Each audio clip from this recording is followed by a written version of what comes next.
The women who are listening to this are in perimenopause and menopause, as you know.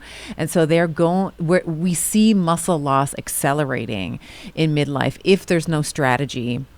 Actually, I wrote this down. Muscle is a demand-based system. So if we're not challenging the muscle, especially in midlife, it's like use it or lose it, right? So where have you, if any, uncovered this sort of failing towards these three key groups that you outlined? First, just because muscle as a demand-based system is sticking so well, I need to credit Marcus Bamman, who's an emeritus professor at University of Alabama at Birmingham.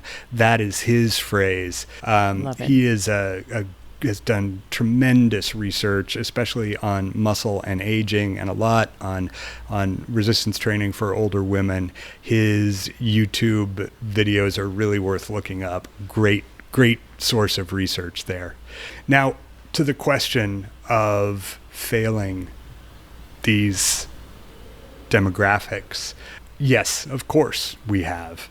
Medicine has. But I guess also, let's say we have, because just to finish that point about the importance of social support, Yeah. the real truth is that regardless of any other demographic factors, the research shows that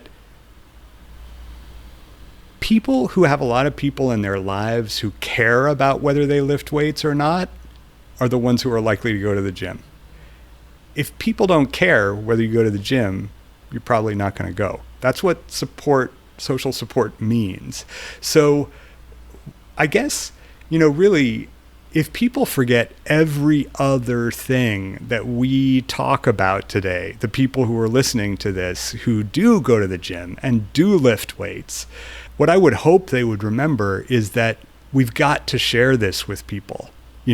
There are people in our lives who really need this. And it's not that we have to be pushing it on people in a like evangelical way, but being there for people, being open, and when your friend tells you that she's just come back from the doctor and she's got knee arthritis, and he says that the doctor says she's got to get a knee replacement and start taking painkillers, it's the time to ask, did anybody bring up going to see an exercise physiologist first? Did the doctor bring that up? Did the nurse bring that up? Because there are a lot of non-surgical interventions for a lot of people that can make those bigger, life-changing and riskier procedures unnecessary, at least for a while, and in some cases forever. So that takes us right into this question about medicine. And that was another of the very most fascinating and I think the most important things that I had the opportunity to learn about while I was working on this book. About a third of the book is structured around the work of an extraordinary physician. Her name is Maria Fiataroni Singh. Now, she grew up in California, in San Francisco, in the late 50s, early 60s. And her favorite thing to do when she was a little girl was go to her grandma's house after school, and they would clear the furniture back from in front of the big boxy console TV that sat on the floor, and they would watch this new show called The Jack LaLanne Show. I was going to say it's Jack LaLanne. Yeah. And so Jack would come on, and his wife Elaine would come on, and their dog Happy, and Jack would say, I'm here for one reason and one reason only, to help you exercise so you can live longer and happier. And this little girl and her grandmother would stand there in front of the TV doing exercise together. As Maria remembers, she says, we were doing Jack LaLanne. And so here are the important things about that little scene. This girl had a model for exercise and strength and health in her grandmother. And they together had models in Jack LaLanne and Elaine LaLanne. And this is something that showed up again and again in every story that I researched for this book, the force of example. People need an example of how to exercise and be healthy. And the other really important thing is that Maria looked at her grandmother and Jack and Elaine, and she said, it wasn't like men do this or women do this. It was like people do this. We all do it. Yeah. Mm-hmm. So flash forward, Maria gets into high school. She takes up the sport of fencing. She doesn't have time to go see her grandmother so much anymore. Her grandmother gets older. She has a bad fall. She breaks her hip. All of the worst possible sequelae to that you can imagine happened. She's bedridden. She gets bed sores, and it's just a long, slow slide to the worst possible outcome of a hip fracture, which is death. And Maria decides that she's going to become a doctor. She's going to become a geriatrician, and she's going to focus on doing everything she can to save other older people from having to suffer the worst parts of her grandmother's fate. And she goes through medical school. She is registered as a geriatrician in the very first class of registered geriatricians. This is in the mid-late 80s. We forget how new that medical specialty is, you know? And then she goes to Boston, and she's at Tufts in a special lab that is studying aging and diet and exercise and what can be done to help people hold on to their powers for as long as they can. And they've been studying aerobic exercise up to this time, but there's a colleague in that lab, his name is Walter Frontera, and he was somebody who liked lifting weights. He had been a basketball player. When he arrived there, he looked around and he said, okay, you're doing great on aerobics, but why don't we try strength conditioning? Now, at this time, late 1980s, it was believed, it was an article of faith in medicine that people should not lift any weight that felt heavy to lift past about the age of 50, and that it was impossible to gain muscle once you were in your 50s or 60s, that any possible strength increase was owing solely to neural adaptations. But Frontera used a classic weight training prescription. 3 sets of, I can't remember if it was 8 or 10 repetitions at a high degree of intensity, 80% of a 1 repetition maximum, 3 times a week for, can't remember, 8, 10, 12 weeks, something like that. And he found that the men's quadriceps strength doubled, their hamstring strength tripled, and their muscles grew by about the same amount that a younger person muscles would grow in doing the same program for the same length of time. Now, Maria Fiataroni Singh looked at this, and it was a big deal, this paper. She actually wasn't so impressed. She was like, those guys are healthy.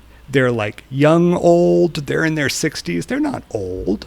There was a nursing home called the Hebrew Rehabilitation Center for Aged, where the really old people in Boston went. It was full of Holocaust survivors, people who'd grown up in the Depression, people who'd crossed the Atlantic in steerage, in the early 20th century. And these were people who had 4 or 5 chronic diseases. Most of them couldn't walk without assistance. And she decided those guys needed it more. So for the very first time anywhere, she and a couple of colleagues put nonagenarians, 90-year-olds, through the same protocol. 80% of 1 rep max, 3 sets of 8 to 10. Again, I think it was 8 weeks. And the results were just mind-boggling. The biggest strength gain among those 90-year-olds was 374%. The smallest gain was about 60%, and the average gain was 174%. It's just a pilot study. It's 1990. It's really worth looking up in the Journal of the American Medical Association. High-intensity strength training for nonagenarians. But then they used that to move ahead and do a much larger randomized controlled trial, 100 people instead of 10. They added some nutrition to the mix too. They gave them, it wasn't even protein, they just gave them something like Ensure, just to make sure that they were getting all of their nutrients. And they again had strength gains that were, average of 100% without the supplement, average of more than 150% with the supplement. And here's the most important part. Functional results didn't depend on functional training. Okay? These people were doing 2 machine exercises. They were doing knee extension and hip extension. They were working on Kaiser machines, those machines that use compressed air to adjust, because that way they could go all the way down, because so many were, they were very sarcopenic. They had very little muscle mass. They were very malnourished. They were starting at a really low level. And their spontaneous activity increased as measured by monitor, bracelets on their ankles by more than 30%, just from doing these 2 machine exercises. So again, functional results don't depend on functional training. Just making people stronger alone gives them the wherewithal to do more of what they want to do and move around in the world the way they want to move around. Yeah. First I just want to say how revolutionary this is, because if she is in the mid 80s/90s, this is like the cardio, this is the cardio era, right? So you have all of I'll totally date myself here, and this is for the Canadians that are listening, like the 20-minute workout, it's like with Bess Mata, it's like the 3 girls dancing around. It was just a Canadian thing, but it was all just like, it was 20 minutes of like them bouncing around and like doing little, it was Cardio City. that's what I grew up on. It was like, I grew up on watching the 20-minute workout. I grew up watching all these, it was like, the Buns of Steel and sort of that was the same, but it was like the Firm and all of this kind of messaging for women. It was always like cardio. Step started really big in the 90s there as well. So to be looking at muscle and weight training, these 90-year-olds, when we were, I'm class of 2003. Okay, so I graduated from school 2003, and we were taught at the turn of the millennium, we were still taught that it's very, very difficult, if not impossible, for a menopausal woman to put on weight, like to put on muscle mass. Like that was part of our teaching. Right. So even my own education, I've had to relearn so much. As a woman now in perimenopause myself, I'm 47. I am also seeing all of the capacity that my muscle has I can still put on. I still have not reached my, the natty limit, let's say, like my upper natural limit without taking any exogenous steroids or whatever. So I just want to say how absolutely revolutionary this is to look at strength training in the 90s, when it's like the whole, we were talking about the MDs versus the trainers, it was all about cardiac. It was already about cardiovascular health. It was all about aerobics. So to look at strength training in and of itself is just quite remarkable and special. Well, and too. If I can just drop a couple more pieces of the pop culture puzzle into there, the same week that Walter Frontera's first study of strength conditioning in 60-year-old men is accepted for publication, that's the week that Hans and Franz debut on Saturday Night Live. We're here to pump you up. That one, right? That's right. Yeah, yeah. And then Yeah. while Maria Fiataroni Singh is working on the pilot study that's published in 1990 and the randomized controlled trial that comes out in 1994, some fireworks that are going off in the background are the steroid scandal at the Seoul Olympics involving the sprinter Ben Johnson. Ben Johnson. Oh, I remember that. And Carl Lewis. That's right. Yeah, I remember that. The first legal attempt, or the first legislation to criminalize the use of anabolic steroids in both the United States and the United Kingdom, maybe in Canada too. It was a national tragedy for Canada. I'll say that, because there's always this there's always a little rivalry between the United States and Canada, especially on the track. And that was just devastating. It was like a national embarrassment. I'll say that, at least from my perspective. That's what I remember. I was like, oh my God. Yeah. And then also the birth of the idea of what we've now come to call muscle dysmorphia. Harrison Pope, who was a Harvard psychiatrist, did some studies of bodybuilders who took anabolic steroids, and he published a paper about what he called roid rage, and he published a paper about what he called reverse anorexia, which then later he decided to call muscle dysmorphia. And so at exactly the same time that these massive breakthroughs are being made that show that challenging resistance training can change the lives of every kind of person, including the oldest and frailest among us, pop culture is just getting high on the idea that muscle is dangerous, muscle is going to make you crazy and want to take steroids and in a way that is self-destructive. And that is what gets the press. That's what, this is the age before clicks, but that is still what got the eyeballs, right? And I spent some time looking at, really crunching the numbers of how many people are affected by muscle dysmorphia, how many people are affected by sarcopenia, age-related muscle loss, in a way that's functionally debilitating, and what kind of attention do these two things get in the media today. And the results of that process were really shocking to me. And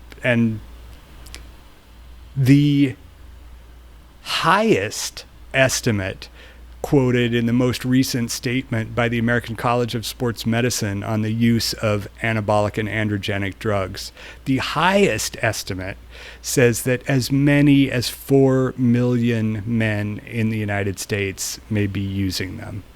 And women's use of steroids is less studied, but it's estimated to be between 1/10 and 1/2 the number of men. So you put all that together and you're still in single digits of the population. The best estimates of the number of older Americans who are at significant risk of functional disability due to age-related muscle loss is something like 45 million. We're talking about 10 times the number of people. And of course, not everybody who's taking anabolic steroids has muscle dysmorphia. It's just muscle dysmorphia is a subset of body dysmorphia, and the estimates on how many people suffer from body dysmorphia, estimates from the United States, Germany, and I think Sweden, all range from like 2.5 to 3-ish%. So again, single digits compared to massive double digits. And then I looked, like, just at the New York Times, for instance. How many times have they written about Harrison Pope's work in connection to muscle dysmorphia and anabolic steroids abuse? The Adonis complex. Yeah, right. And how many times have they written about Maria Fiataroni Singh's work on age-related muscle loss? And I'm going to guess this many times. She was like 6 0. and he was something like 30. Okay? Yeah. You know? Okay. Yeah. And Yeah. and you can say, well, so what? Like, does that really do damage to anybody? And I'm going to say absolutely yes, because it keeps us in the habit of ignoring older people's physical potential and strength just because it's somehow more comforting for us to heap scorn on the vanities of young men than it is for us to appreciate the potential of older women. What you're saying is so important, because maybe you can say, okay, so we have a researcher who's been cited 6 times versus talking about muscle dysmorphia, orders of magnitude. It's been discussed orders of magnitude more often than that. Is there any individual harm? Maybe it's going to be very impossible to tease that out. But as a cultural, when you bubble it up to the culture level, I think it becomes easier to see where the damage lies, because you have in the 90s, you have we didn't talk about the sort of Schwarzenegger era, but you have in the 90s these like big monsters, right? Like you have like the big, like the Ronnie Colemans, and you have these, we'll call them like, I don't feel this way, but like often they've been called like freaks, right? So these, the Ronnie Colemans, the Jay Cutler, he comes later on, but these massive, massive men. And you'll probably find, by the way, most of the muscle dysmorphia are probably competing in bodybuilding to some extent. But I think that and so that is what my pre-frame is. My question is, do you think as a culture, as a society, that there is an unconscious fear around strong women? And I ask that because I think there is. I think that this whole idea of, I don't want to get too bulky, I don't want to get too big, I don't want to take up too much space, I don't want to get too strong. I think that there's a fear either that this is going to put off a mate, potentially, like a partner who's not as muscular as you. I see women who are friends of mine online are attacked all the time for, you look like a man. It's like, you have too much muscle, you look like a man, which of course the response is like, yeah, and if you lifted weights, you could look like one too. It's usually men who are making those comments. But my original question is, do you think that there's an unconscious fear around strong women? Conscious and unconscious. Yeah. Yeah. And the research shows that really clearly. I mean, most of our conversations about that kind of fear and prejudice are in the context of personal narratives and personal experience. And those are important conversations to have. In this book, I approached that realm of experience in 2 ways. One is by telling the story of the third central figure in Stronger, Jan Todd. Yes. Jan Todd was widely considered to be the strongest woman in the world for about a decade, from the mid-70s to the mid-80s. She, in her early 20s, took up weight training, and within the almost unbelievable time of 18 months had set her first world record in the deadlift. But Jan Todd is also extremely articulate about how, she'd be worth writing about for the sake of her performance in world records alone. But she's also incredibly articulate about the internal transition that entailed. And one of my favorite things she told me was that the way she really knew that she was changing when she had started to lift weights was that one day she went to the grocery store and she picked up a watermelon, and the watermelon wasn't heavy.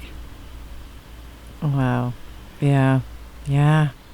And from there, it just opens up to, a sense of possibility in all kinds of realms of life with her. She's eventually told a reporter a couple years on, when she had spent a summer working as a performing strongwoman at State Fair. She said, before there was a sense that there were things I couldn't do, but now I don't have that anymore. Now I've lost my fear.